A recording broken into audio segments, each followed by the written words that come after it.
Welcome to the channel. Today I'm going to show you how to correctly install your torque converter on your C5 Corvette.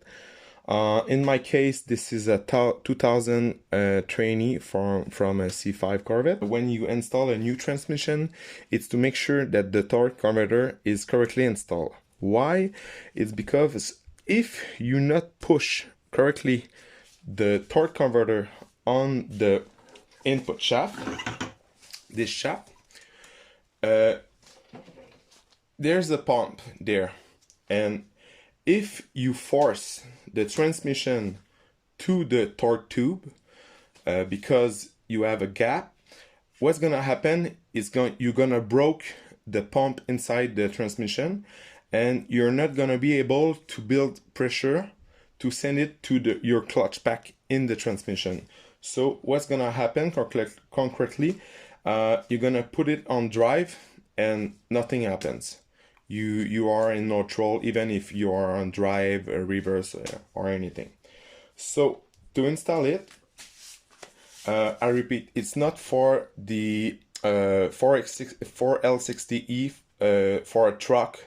It's very about the Corvette.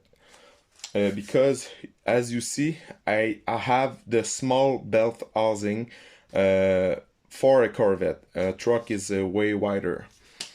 So this is the torque converter. You have to put it slowly on your input shaft, and you have to, okay, it's on the shaft, but as you see, the space there is not correct.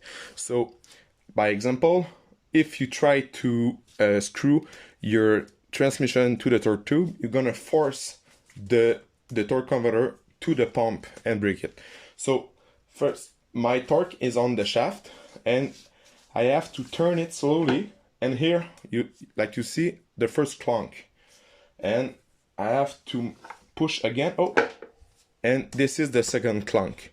So like this, you know you are correct.